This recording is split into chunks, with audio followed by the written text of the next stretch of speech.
addressed by the Honorable Minister. Thank you very much for your understanding. At this point, very distinguished ladies and gentlemen, I want to respectfully invite the Honorable Minister of Information and Culture, Alhaji Laumwe, to please address the media. Honorable Minister, sir.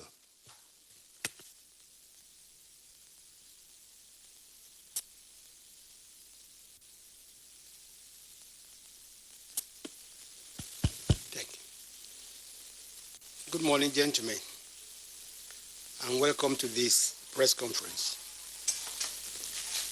It is no longer news that the NSAS protest last month degenerated into mindless violence after it was hijacked by hoodlums.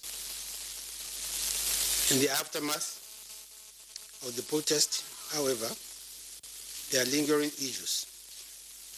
Hence this press conference to address in a very holistic manner all the issues.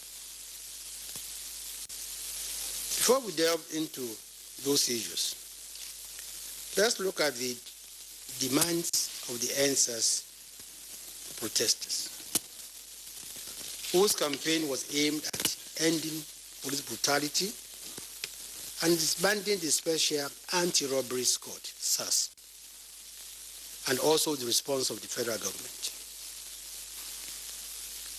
The 5 demands of the NSAS movement were as follows.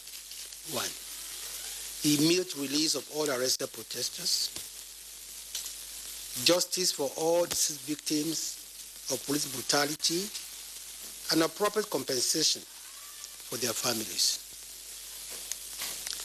3, setting up an independent body to oversee the investigation and prosecution of all reports of police misconduct within 10 days. 4, in line with the new Police Act, psychological evaluation and retraining to be confirmed by an independent body of all disbanded SAS officers before they can be redeployed. And finally, they ask for increased police salary so that they are adequately compensated for protecting the lives and property of Nigerians. Gentlemen, the NSAS campaign had barely begun last month when the Inspector General of Police announced on October 11 the immediate disbandment of SAS across the 36 state police commands and the Federal Capital Territory. A day later, on October 12th, the President himself addressed the nation, stating, and I quote, "The disbanding of SAS is only the first step in our commitment to extensive police reforms in order to ensure that the primary duty of the police and other law enforcement agencies remains the protection of lives and livelihood.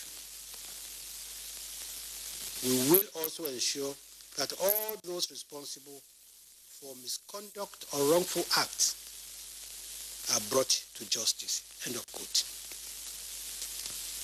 Following up quickly on that, the IGP on October 13, 2020, ordered all defunct SAS personnel to report at the force headquarters, Abuja, for debriefing as well as psychological and medical evaluation. The officers were to undergo this process as a prelude to further training and reorientation before being redeployed into the mainstream of the police. The medical examination was to be conducted by the newly set up Police Counseling and Support Unit. On the same day, October 13, the Presidential Panel on the Reform of SARS formally accepted the 5-point demand of the NSAS protesters. 2 days later, on October 15, the National Economic Council directed the immediate establishment of state-based judicial panels of inquiry across the country to receive and investigate complaints of police brutality or related extrajudicial killings with a view to justice for all victims of the dissolved SARS and other police units. The panel will include representatives of youth, students, and civil society organizations, and will be chaired by a respected retired state high court judge. The panels have 6 months to complete their assignments. Other decision of NEC on the demands of the NSAS protesters as follows. State governors and the FCT ministers were directed to take charge of interface and contact with the protesters in their respective domains. State governors were directed to immediately establish state-based special security and human rights committees to be chaired by the governor in their states and to supervise the newly formed police tactical units and all other security agencies located in their states. This is to ensure the protection of citizens' human rights. Members of this committee will also include representatives of the youth and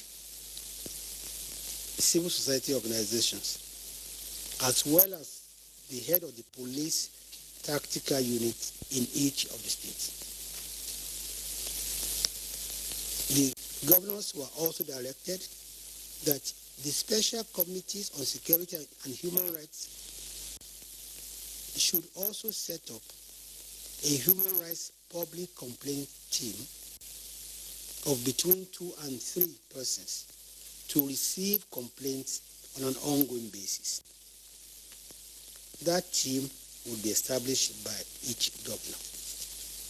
State governors were finally directed to immediately establish a victim support fund to enable the payment of monetary compensations to deserving victims.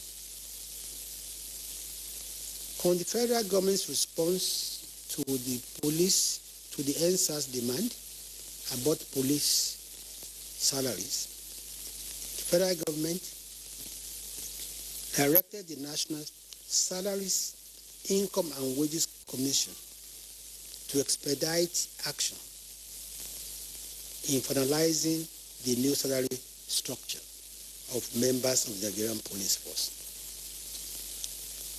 Gentlemen, you can see from the above that the federal government was not only responsive, but was also very responsible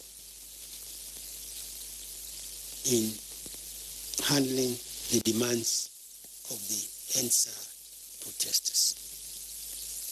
The 5 demands were met, some with an immediate pronouncement and others by kickstarting the process of meeting them. Despite this, the protest continued and the demands kept expanding until the protest was hijacked, leading to unprecedented violence characterized by killings, maiming, arson, looting, etc. As I said earlier, what started as a peaceful protest against police brutality quickly degenerated into incredible violence despite an immediate response to the demands by government. Keen watchers of the developments cannot fail to notice the role played by the social media in the NSAS protest.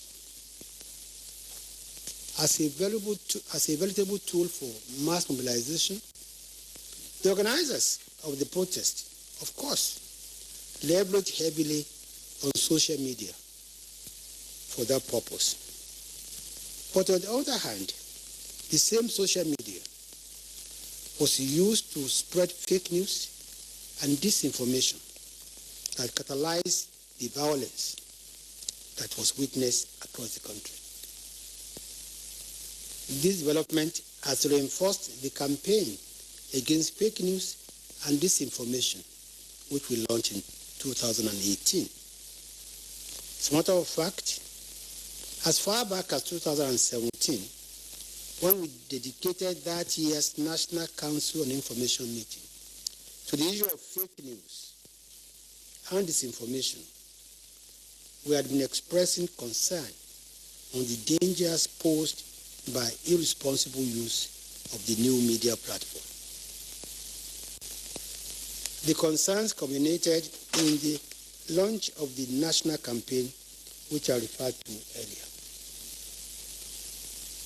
The social media was used to guide arsonists and looters to certain properties, both public and private. Pictures of persons, including some celebrities, who were supposedly killed at the Lekki toll gate by soldiers, were circulated widely, only for those persons to refute such claims or for the discerning to disprove such posts. As we have said many times, no responsible government will stand by and allow such abuse of social media to continue.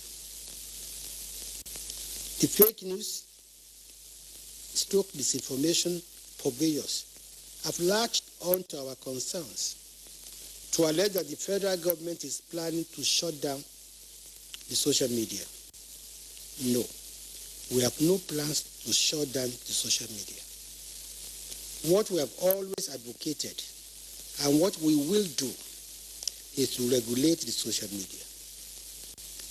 Nigeria is not alone in this regard.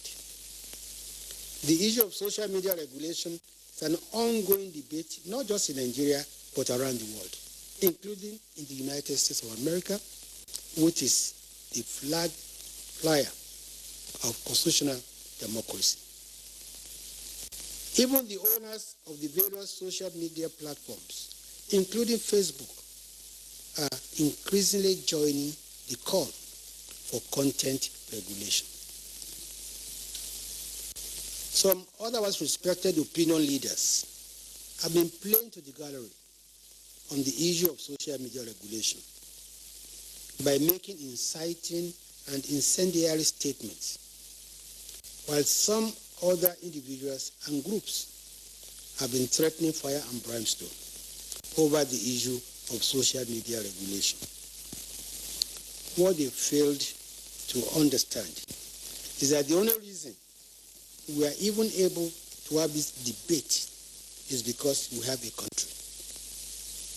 If we allow the abuse of social media to precipitate uncontrolled internecine violence, the kind of which was narrowly averted during the EndSARS crisis, no one will remember or be able to use Facebook, Twitter, Instagram, or anything for whatever purpose.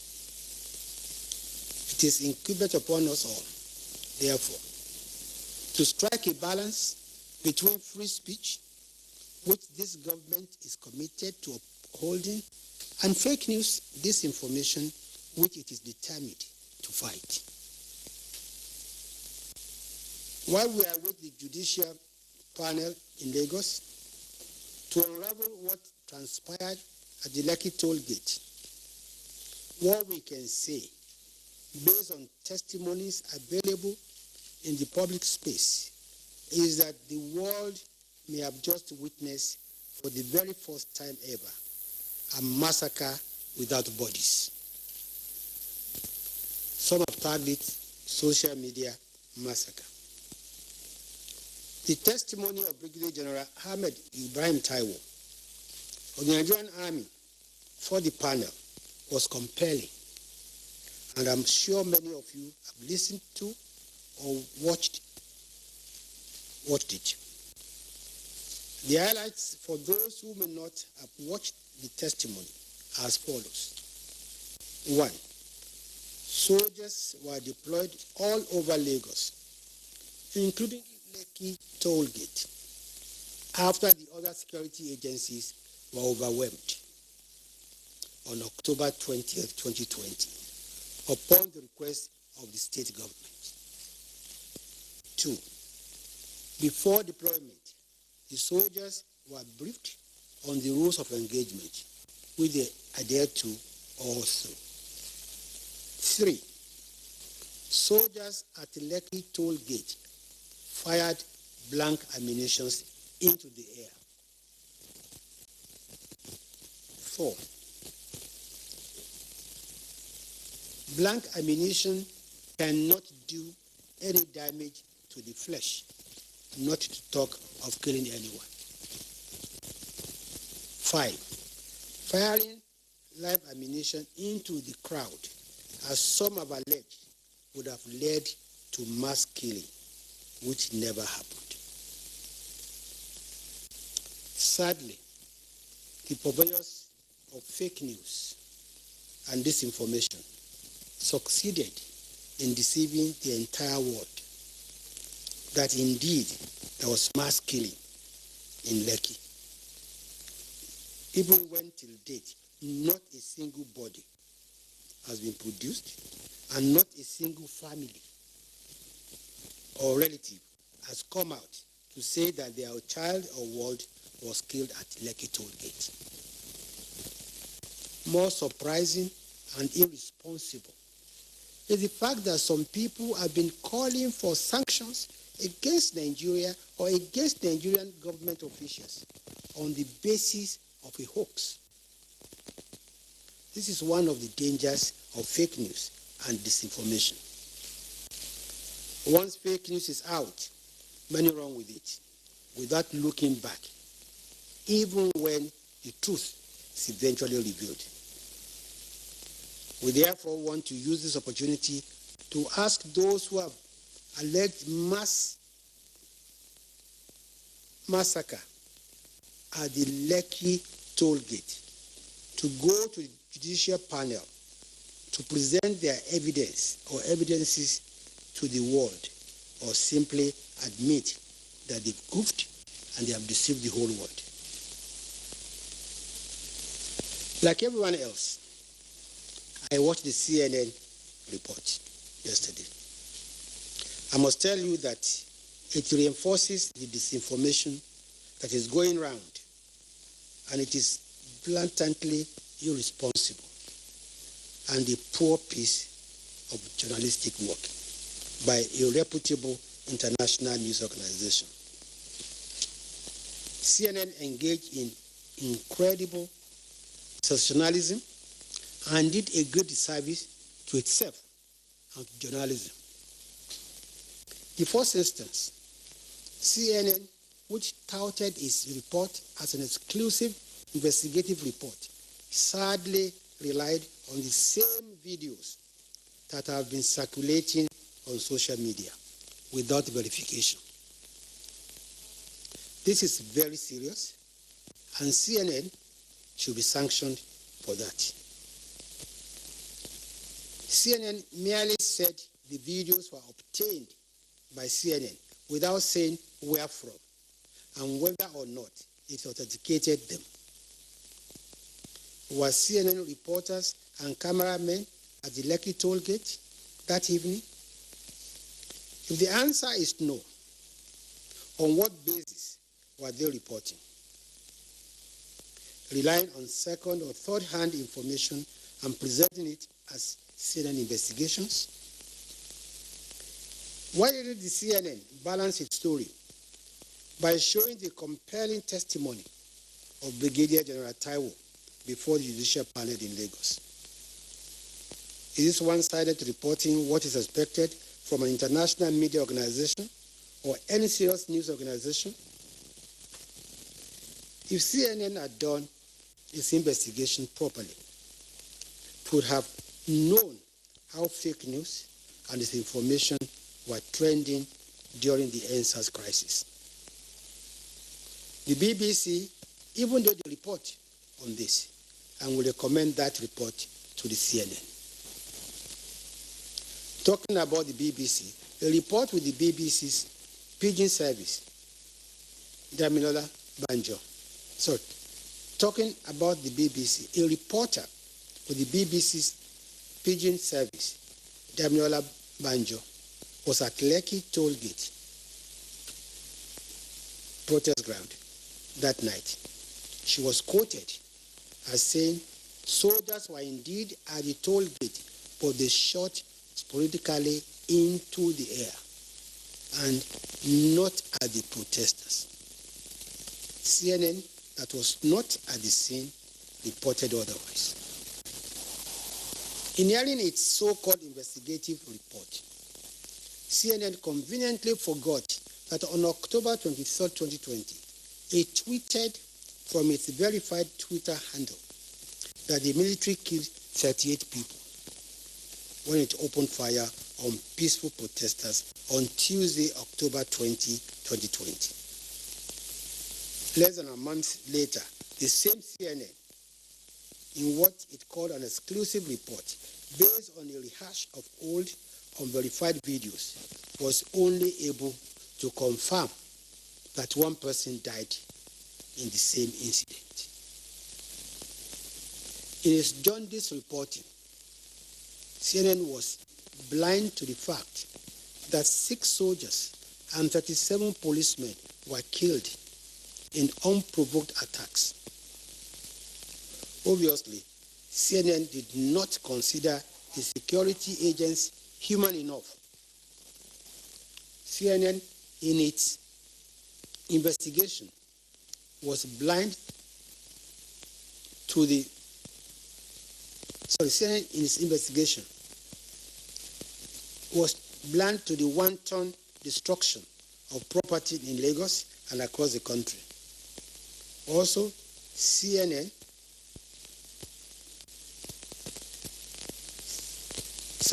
instead, it went to town with unverified social media footages in its desperation to prove that people were killed at the Lekki toll gate. Again, this is irresponsible journalism for which CNN deserves to be sanctioned. We insist that the military did not shoot at protesters at Lekki toll gate. They fired blank ammunition in the air. Again, anyone who knows anyone who was killed at the Lekki toll gate should head straight to the judicial panel with conclusive evidence of such. At this point, it is important to say that the federal government is very satisfied with the role played by the security agencies, especially the military and the police, all through the NSAS crisis. The security agents were professional and measured in their response. Even when their lives were at stake, they exercised uncommon restraint. Their professionalism and measured response saved many lives and properties. For example, despite arresting hordes of looters during the violence in Lagos, the army treated them humanely and even counseled them before handing them over to the police.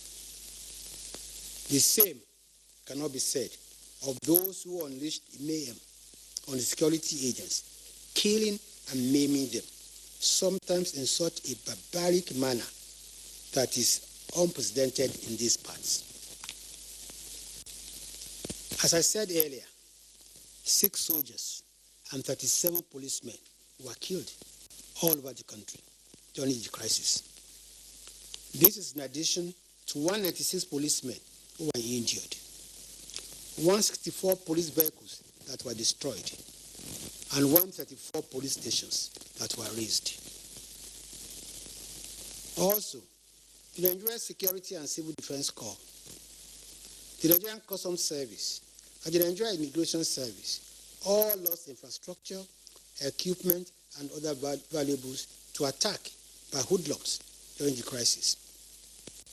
8 medium security custodial centers in 6 states, Edo, Lagos, Abia, Delta, Ondo, and Ebonyi, were attacked with 1,957 inmates set free and 31 staff injured. The federal government will therefore not accept a situation in which some so-called human rights bodies and journalist media organizations will continue to harass the security agencies over their rules during the crisis.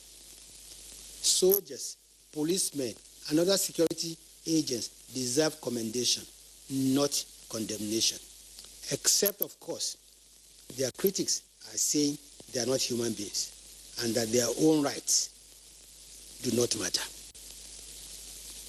It is depressing and demoralizing to continue to vilify men and women in uniform who themselves were victims of senseless violence unleashed by hoodlums. The role of human rights organizations, in particular, became suspect after they simply ignored the brutal killing and maiming of security agents during the crisis, as well as the orgy of violence that left 57 civilians dead. 269 private corporate facilities burnt, looted, or vandalized.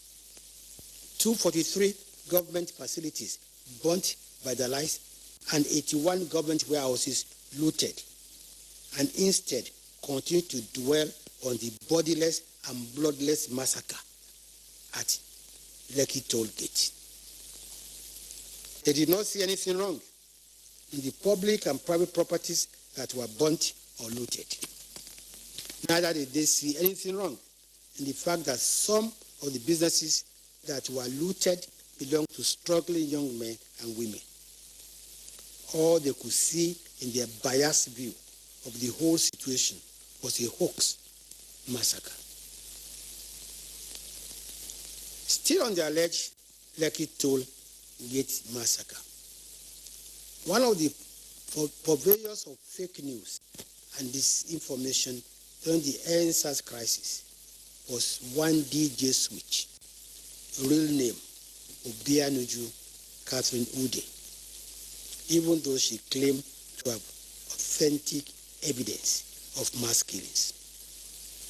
Surprisingly, instead of presenting whatever evidence she may have to the judicial panel, she chose to escape from the country under the pretext that her life was in danger.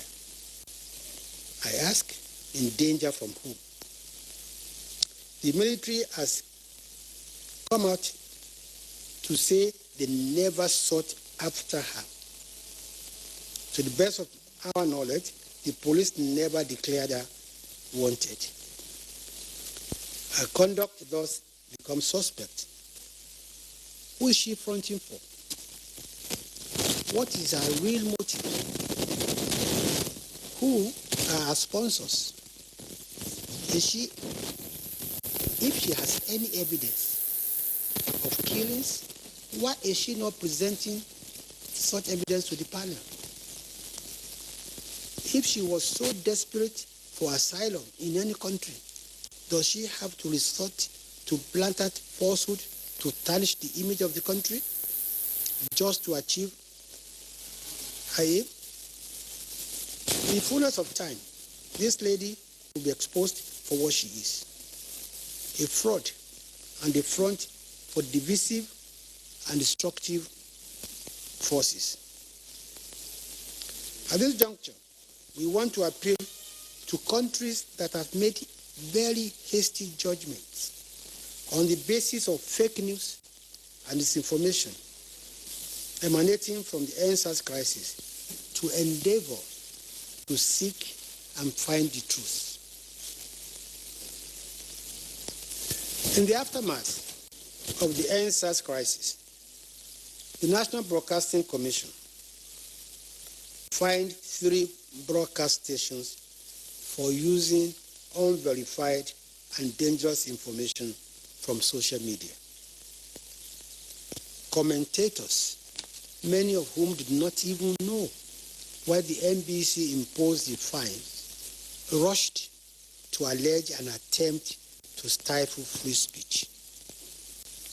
Unknown to them, the stations themselves know what they have done. They know they have breached the broadcasting code. 2 of them have paid their fines in full, while the third has paid a part of the fine with an appeal for time to pay the balance. The position of the federal government is that not only were the fines justified, the NBC was indeed very lenient. It is sad to see the traditional media throwing away the age-long gatekeeping process and instead rushing to rely on the freewheeling social media, devoid of any gatekeeping for news. Sadly, there's an emerging trend today in which even the traditional media is freely using materials from social media without taking the pains to verify their authenticity. This is a dangerous trend that must be curbed in the interest of the media practitioners themselves, the profession, and indeed the country. At the NBC wielded the big stick, some broadcast media organizations would have faced more severe sanctions than mere fines. Recall that an otherwise reputable broadcast media organization had carried a fake report that the Ecumenical Center in Abuja had been set on fire during the violence that followed the protest. Though the same organization later retraced the story, the kind of reprisal attack this could have sparked is better imagined. Also, another reputable broadcast media organization featured a report that identified a maintenance worker atop a bank building overlooking the Lekki toll gate as a sniper, leading to attacks that destroyed many of the bank's branches. The organizations have not even been sanctioned for this terrible disinformation. Yet, rabble-rousers have latched on to the fines to make all sorts of baseless allegations. In conclusion, gentlemen, let me reiterate the following. A, the federal government was responsive and responsible in meeting the demands of the NSAS protesters. B, the irresponsible use of the social media by some unscrupulous persons aggravated the violence that erupted in the wake of the NSAS protests and helped to precipitate the violence. While the government has no plans to shut down the internet, it will work with stakeholders to regulate the social media to curb abuse. C, those who use the social media responsibly have nothing to fear.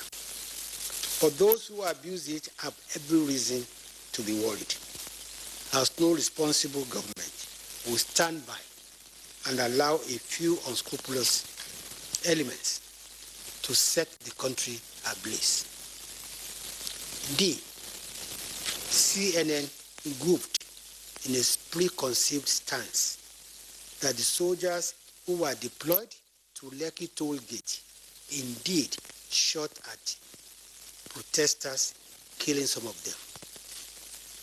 CNN relied heavily on unverified and possibly doctored videos, as well as information sourced from questionable sources to reach its conclusion. This should earn CNN a serious sanction for irresponsible reporting. E. While judicial panel sitting in Lagos works to unravel what really transpired at the Lekki toll gate, available evidence so far points to the world's first case of massacre without blood or bodies. F. The federal government commends the security agencies for acting professionally and showing utmost restraint all through the NSAS protest and ensuing ensuing violence, an action that saved lives and properties. G. Human rights organizations should note that the security agents are also human beings and they have rights too. Even if the organizations, for whatever reasons, are reluctant to recognize the human rights of security agents, they should stop vilifying them as they are wont to do. It's also disheartening that the human rights organizations have not seen anything wrong in the mindless violence that was perpetrated in the name of NSAS. H. DJ Switch should quit peddling falsehood and present her case with verifiable evidence to the judicial panel sitting in Lagos. No agency of government has declared her wanted. Hence, she has no reason fleeing or seeking asylum anywhere. I. The sanctions imposed on some broadcast media organizations by the National Broadcasting Commission are justified in view of the unprofessional acts of the organizations which were in clear breach of the Broadcasting Code, as stated by the Commission. It's also imperative for the traditional media to authenticate information from the social media before pushing such to the public. Gentlemen, I thank you for your very kind attention. I will now take your questions, which must be strictly on issues I've addressed here. Thank you very much. Ladies and gentlemen of the media, we are now moving into the question and answer section. Please, like I said earlier, when you are recognized to speak, please tell us your name, the media organization you are representing, and please restrict your questions to the issues addressed. But open, please. Okay, 1, 2. Now let's take from the other side if we have. Okay, let's have you. Let's start with you, please. Honorable Minister, sir, my name is Ima Uja. I work for Vanguard. You said that CNN goofed and you called for sanctions against that organization. You are the Minister of Information here. Who are you expecting to sanction CNN? Okay, let's have you now. Yes, thank you, sir, Mr. Minister. My name is Saya Adejokun from the Nigerian Tribune. Sir, you said that DJ Switch is not wanted, but we have seen that her colleagues in the movement have been arrested and their accounts have been confiscated. If this is happening, how will she be sure that if she comes back, she will not be arrested? Good morning, Honorable Minister. My name is Ajak Mangut. I'm a freelance reporter and I'm here on behalf of CNN. In highlighting the Army's testimony at the judicial panel in Lagos, you said that blank ammunitions were fired. But could you directly comment on CNN's findings in its report, specifically about the presence of ammunition at the Lekki toll gate on the 20th of October? And also, what would you say to some family members based on that report who are searching for their loved ones and are looking for answers? Thank you. Honorable Minister, you may wish to just give your response before we take some other questions.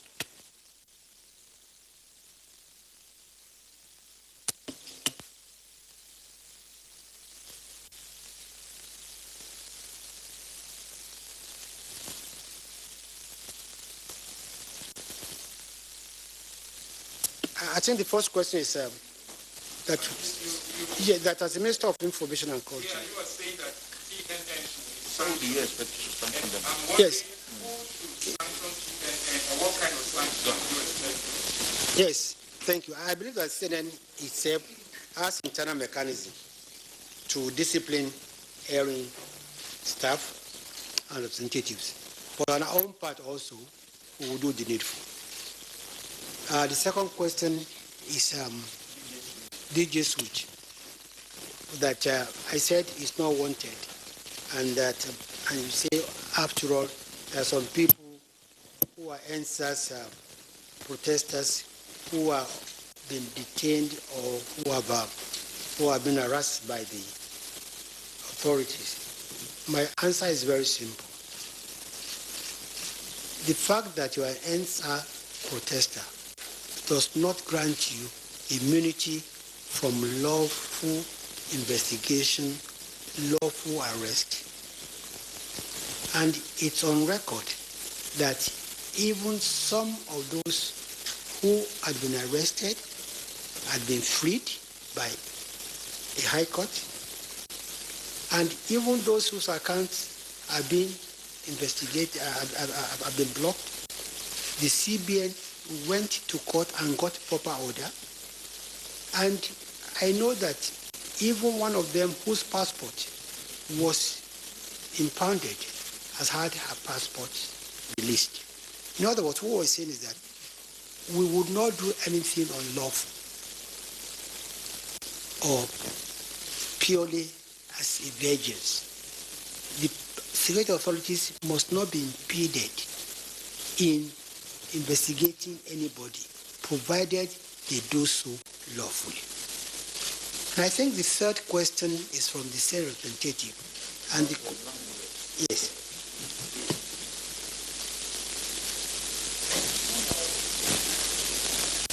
Now, you see, I have absolutely no reason to doubt the testimony of Brigadier General Ahmed Taiwo, who said blank ammo was fired. And the question I would actually want to ask CNN, where did they get their own live bullets from? You see, because the general gave his testimony publicly and went as far as saying this is what black ammo does, and that nobody can stand and face live ammunition. That if indeed the soldiers fired live ammunition at protesters, bodies will litter the ground. We never said soldiers did not go to the toll gate. Of course they did. They shot into the air. And we want to be contradicted. Thank you very much. Yes. Okay, Mr. Igo, let's have you.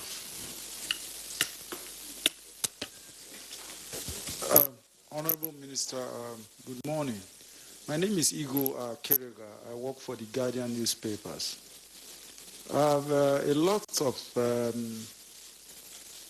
the paragraphs in your statement talked about the ongoing judicial panel of inquiry in Lagos, and that everyone is awaiting the outcome.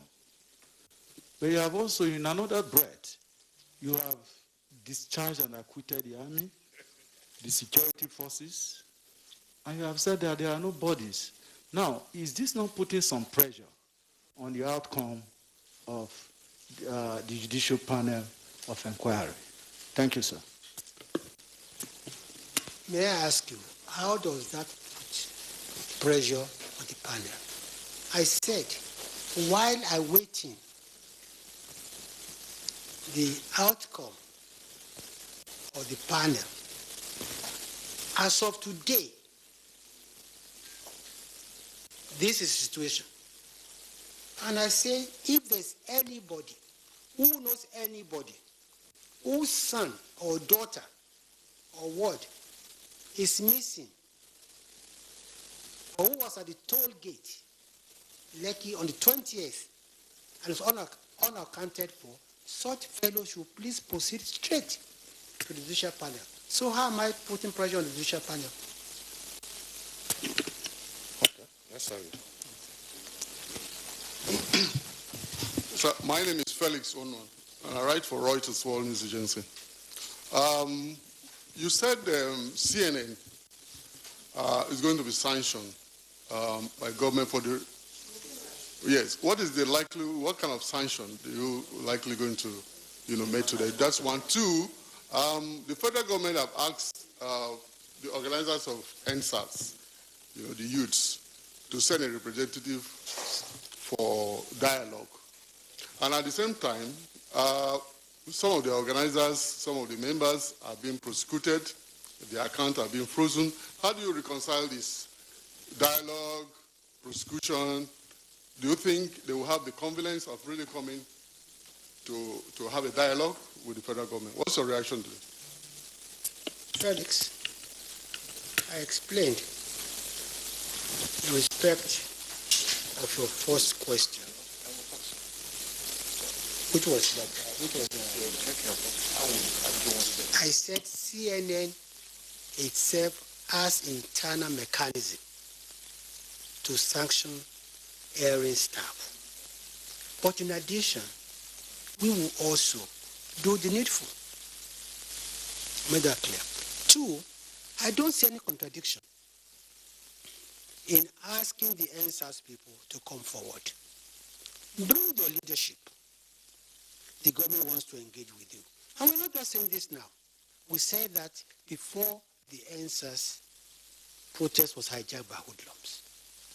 That's a different thing from investigating the roles of anybody, not just NSAS.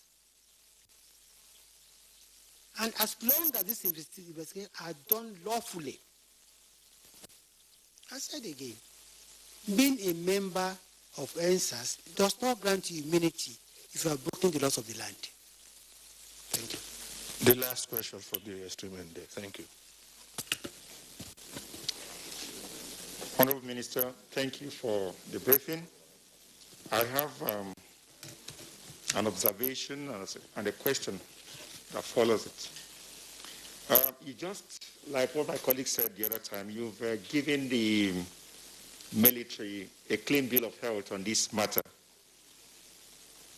But I don't know if you've taken into consideration the conflicting statements and testimonies of the military and the Lagos state government on this Lekki shooting from the beginning, before the Ibrahim Taiwo's testimony. Do you think that Nigerians will believe you when you say we should stick to what you are saying now, when they had been following the conflicting testimonies of the military and the Lagos state government? Secondly, sir, you have also been directing Nigerians, including the DJ switch, to go to the panel.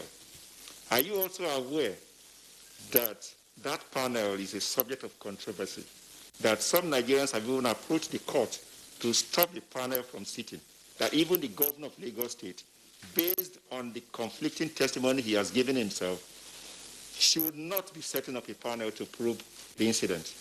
Please, we need comments on these issues. Thank you, by the way. Who are you? My name is Onwuka Nzechi, and I work with New Telegraph. Noted, thank you. Yeah. Now, I'll take your second question first. The fact that some lawyers have gone to court to ask that the court should disband the panel does not make that panel illegal. Until a court pronounces on the legality or otherwise of that panel is legal, is free to take evidence from anybody. On your first question is to, I think, you see, if you listen carefully to my address, I quoted the testimony of the brigadier. And I said again, I have absolutely no reason to doubt his integrity. And I said, as of today, the only testimony before the panel and before us is the testimony of the brigadier. And until and when his testimony is disproved by other evidence, that is the position of things. Thank you very much. Ladies and gentlemen of the media, this is the much we can take. We want to thank you for your time. We have come to the end of this press conference. Thank you, and God bless you all.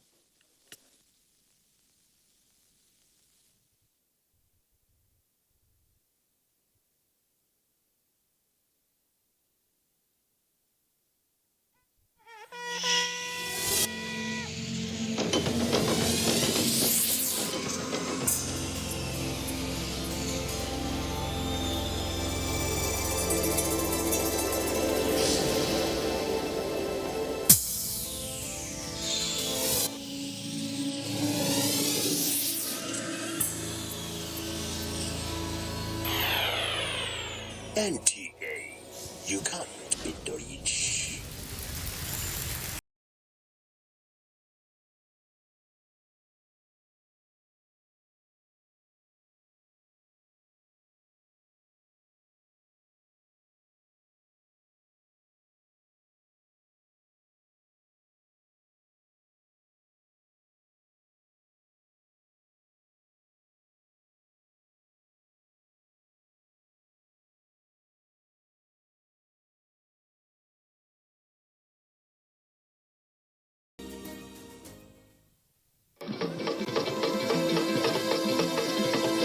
Nigeria, a nation of great people, different tribes and languages, yet we are united in our diversity. All over the world, Nigerians are known to be very hardworking and resilient people. In our history as a nation, there have been many storms, but just like the eagle, we always soar very high above the storms.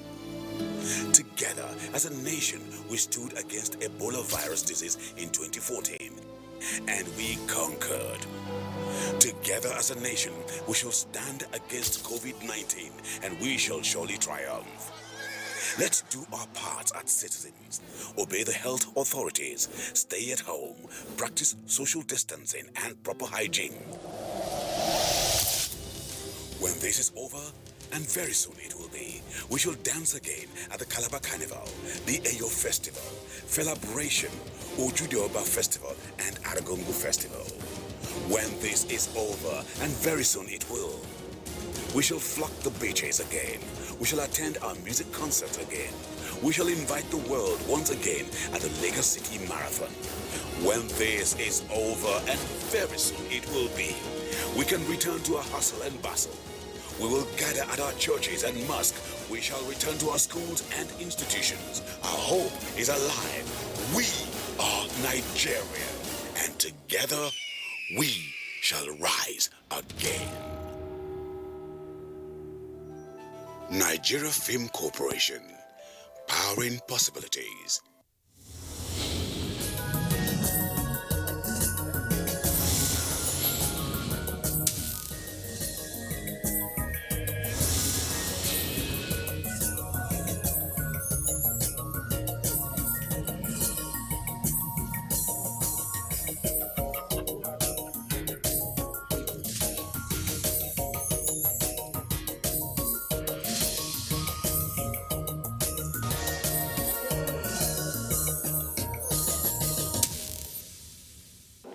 Hello, and thank you for joining us on the program from the National Assembly.